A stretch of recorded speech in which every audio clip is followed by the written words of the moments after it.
이제 우리 마늘 까고 있었어. 마늘 이제 저장하려고 마늘 까고 있는데 소리가 안 듣는데 베란간에 쾅 소리가 나서 깜짝 놀라갖고 얘 무슨 쾅이냐? 그랬지 뭐야. 무슨 쾅 소리가 나길래 그래서 어머나 잘 어머나 받으시거든요. 어떻게 베란간에 깜깜하더라고요. 쾅 하더니 아니 깜깜해져. 잠깐 동안 깜깜해. 그러더니 싹 소리더라고. 그러더니 쾅 했더니 탕탕 소리가 막 뛰는 거 같아서 겁이 이제 뛰어나가서 문을 맞으면 어디 불났나 이게 뭔 소리냐고 뛰어나가 보니까 번쩍번쩍 불이 나면 펑펑 막 터지는 소리가 팡팡 나서 이게 막 헐렁해. 우리는 목조집이니까 불 튀올까봐 그게 겁이 나고 나는 막 그냥 전화로 대고 막 이제 해놓은 거예요. 전화하니까 안 받아. 그러니까 그래서 또 나중에 하니까 이거 빨리 오라고 그냥 못 떨려 죽었다고 나 숨막혀 죽었다고 막 불이 막 불 오면 어떻게 하느냐고 거기서 불이 올까봐 그랬더니 아유 야 알았다고 이제 가는 중이라고 그러더라고. 그런가 보다고 또 뛰어나와서 보니까 뭐 그냥 팡팡팡팡 탕탕탕탕 이제 내일 모레 곧 그날이 이제 벌써 1년이 되는 그날이 이제 오니까 또 착잡한 마음이기도 한데요. 그날 소식을 아빠는 언제 어떻게 들었습니까? 그날 제가 코로나 2차 주사 접종하고 나온 날입니다. 그날 이제 나오자마자 제 집사람한테서 연락을 받았어요. 근데 받는 순간 저는 믿지 못했죠. 그때만 해도 방송 나올 때는 사고 났다 그러지 사망이 확실하다는 소리는 없었거든요. 나는 정민이는 운동신경이 워낙 뛰어났기 때문에 어떤 일 있어도 탈출했을 거다. 그렇게 생각하고 마음을 조이면서 집으로 갔죠. 그때만 해도 아직 수색 중이라 그랬으니까 처음에. 그래 방송에 나올 때도 계속 그랬는데 방송 뉴스 보다가 딱 비행기가 추락했는 거 나오면서 나오더라고요. 그때 자막에 순직이라고 뜨더라고요. 그때 우리 둘째 딸도 집에 왔었어요. 막 급하게 연락받고 같이 안고 크게 울었습니다. 배에 내게 이런 슬픔이 완지 그동안 나에게는 이런 불행이 없을 거라고 생각했죠. 아무리 제가 많지만은 아들을 갖다가 세상에 보낼 만큼 제가 많은가 싶기도 했어요. 솔직히 모든 건 드라마처럼 영화 속 이야기처럼 지금도 그렇지만 그때는 더했습니다. 모든 현실을 부인하고 싶었어요. 그러고 그 뉴스를 접하고 부대에서 연락 와서 부대에서 지원해준 차량을 타고 가면서 그래도 살아있을 거라고 생각했어요. 뉴스에서는 순진하고 떴지만은 살아있을 거라고 생각하면서 갔습니다. 계속 기도하면서 집사람도 계속 울면서 갔지만 살아있을 거라고 생각했습니다. 젊은 참 얼마나 어린 나이 그랬다니까 가슴 아프고 안 좋았지. 그 뉴스 보고는 아유 저거 안 됐다 싶었지. 그러고요. 예, 진짜 안타깝더라고. 아유 저 부모 얼마나 저거 가슴 아플까. 예, 그런 생각도. 그러니까. 저 그 부모가 공사 저거 나와가지고 하나 저거 나도 자랑스러운 아들이었을 저 부모가. 텐데. 군내 이제 공사 재학 중에 아버님한테 뭐 특별하게 남자로서 아버님한테 이렇게 얘기한 게 혹시 있을까요? 정민이가 바로 그게 장점이에요. 힘든 건 이야기 안 했습니다. 자기가 다 이겨냈어요. 그 아들이 자랑스러워요. 스스로 다 이겨내고 누구한테 이렇게 응석 부리지 않고. 예. 그게 너무 자랑스러워요. 옛날에 훈련하던 모습 그런 거라든가 생전에 정민이 그 모습 아십니까? 그걸 계속 떠올라요. 그러고 지금 또 사고 그 당시 이젝션 외쳤을 때 그 순간이 자꾸 지금도 떠올라요.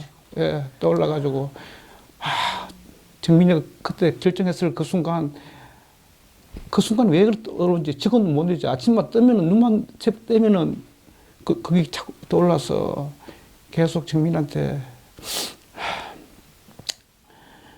정민이 그 결정 그 순간 마음이 어땠을까? 그걸 계속 많이 생각합니다. 거기.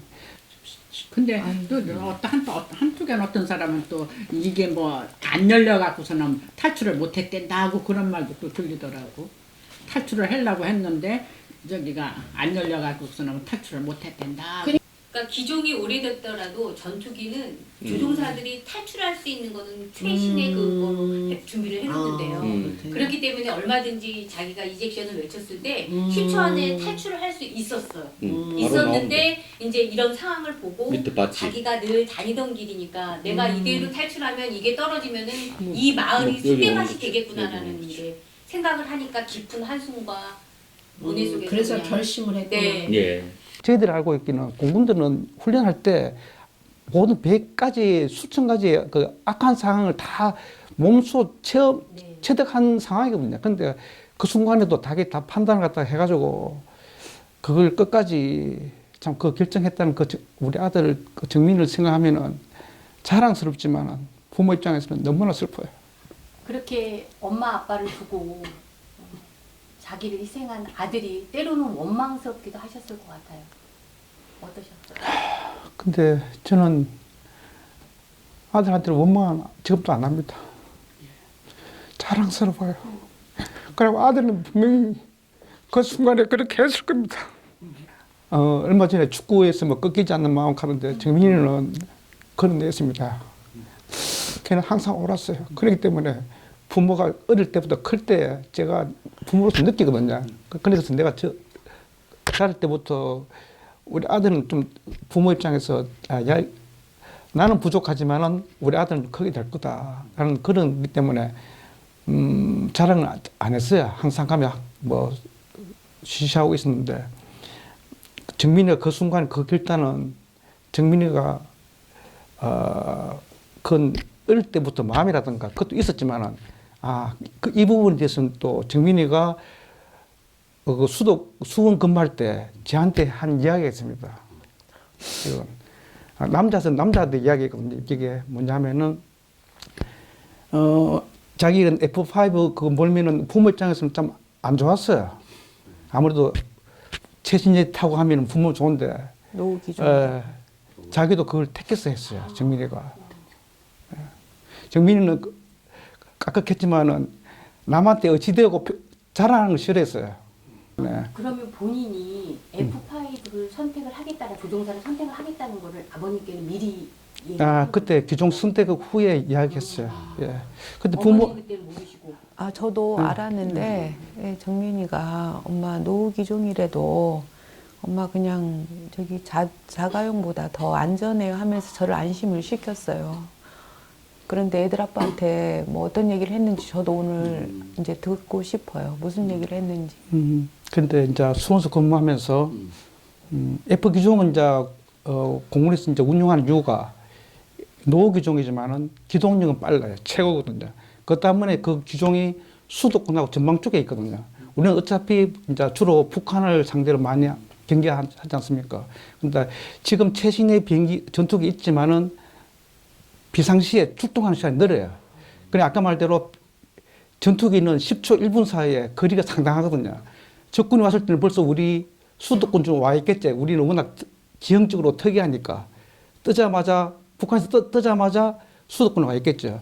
그걸 바로 대응한 전투기가 F5입니다.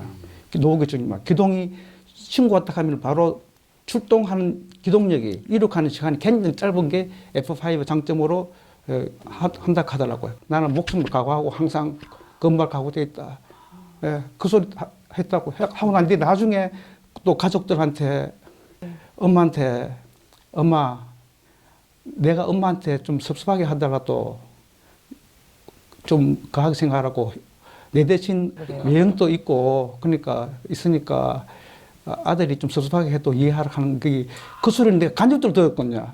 저한테 얘기를 했어요. 엄마 제가 혹시 불효하더라도 엄마 매형들이 있으니까 엄마 저를 이해를 해달라고 하더라고요. 그래서 종민아 네가 엄마한테 불효할 일이 뭐가 있냐 그랬어요. 그랬더니 엄마 그래도 모르니까 불효를 해도 엄마 매형들이 있으니까 엄마 그냥 섭섭하게 생각하지 마세요 이러는데 지나고 보니까 또 그렇게 그게 또 마음이 또 아파요.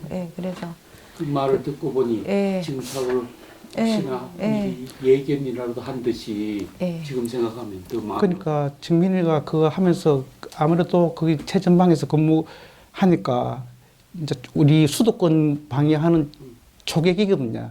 완전히 유사시에. 그러니까 항상 모든 군인이 그렇겠지만 특히 또 공부는 최극이니까 그걸 갖다가 각오하고 근무했다는 그 소리가 듣고 또 엄마 이야기 들으니까 말은 뭐하지만은 남자는 군대 갔던 사람 알잖아요, 그죠? 우리 아들 참 대견스럽지만은 좀 섭섭한 것도 있었어요. 소방대원들도 사람이더라. 비행기에 접근을 못해. 터질까봐, 폭발할까봐. 우리 같으면은 그냥 빨리 가서 그 조종사가 살아있나 안 살아있나 확인을 하고 그 사람을 꺼냈으면 좋겠는데 못 가는 거야. 겁이 나서. 그 사람들도 사람이잖아. 그러게. 비행기는 폭발할 수가 있잖아. 이해는 되는데 그래도 야속하더라. 아줌마 저희 정남면 가랑일리 비행기 떨어졌대요. 그래서 그러면서 우리 집은 괜찮은가 그리고 당장 내 집만 걱정이 되더라고. 그래서 이제 분회장한테 전화를 걸어갖고 그 어쩌냐고 동네 괜찮아 그랬더니 그 자신이 몸을 던져갖고 자기 목숨을 하고 동네는 까딱 없었다고 괜찮다고. 김건희 여사나 윤석열 대통령께서 영웅을 영웅답게 대접해야 된다라고 이야기를 하셨습니다. 그래서 추모위원회가 조직이 되고 여러 가지 지금 활동들 그다음에 그 외에 잊혀진 이미 순직하셨던 분들까지 기억을 해서 저희가 추모를 진행하고 있는데 그거에 대한 어머니 아버님의 솔직한 심정은 어떠신지 궁금해요. 추모 사업에 대해서는 비록 지금 신정민 이름을 달고 신정민 추모 사업에 넣지만은 그동안에 제가 볼 때는 좀 물론 저희 아들이기 때문에 제가 조심스러운데 그동안에 우리나라에서 아니면 우리 국민들이 못 해왔는 거 아닙니까? 예? 그걸 갖다가 이거 이제 우리 아들을 기점을 해가지고 진짜로 제복 입은 군인들에 대한 예우라든가 그 쉬운 예로 미국이 왜 강국입니까? 제복 입은 군인들에 대한 예우라든가 또 가까운 예로서 지금 우크라이나하고 러시아하고 전쟁하는데 무기가 좋다고 이기는 게 아니고 그 무기가 노하지만 적지만은 상대를 대하는 정신, 군인 정신 그게 중요하기 때문에 정민이가 그 정신을 갖다가 우리나라가 강해지려면은 정민 같은 정신을 갖다가 그 후배들한테 또 후배들 군인들한테 또 우리 국민들한테 그걸 각인시켜야지만이 진짜 우리나라가 위대한 강국이 된다. 그 시발점이 이 신정민 추모회다. 그렇게 생각하고 이걸 키워야 된다. 이건 우리 지금 현재는 제 생각이는데 추모 사업에 사단이라는 게 이게 이제 앞으로 생기겠지만은 그러나 이건 국가적으로 강한 군대를 만들려면 강한 나라를 만들려면은 정신합니까 그죠? 근데 그걸 하기 위해서는 저희들도 열심히 해야 되겠지만 국가 차원에서 그걸 키워야 된다. 자, 시각이 이쪽으로도 많이 와야지 우리나라 진정한 선진국이 될 수 있기 때문에 이건 육성해야 된다고 저는 봅니다.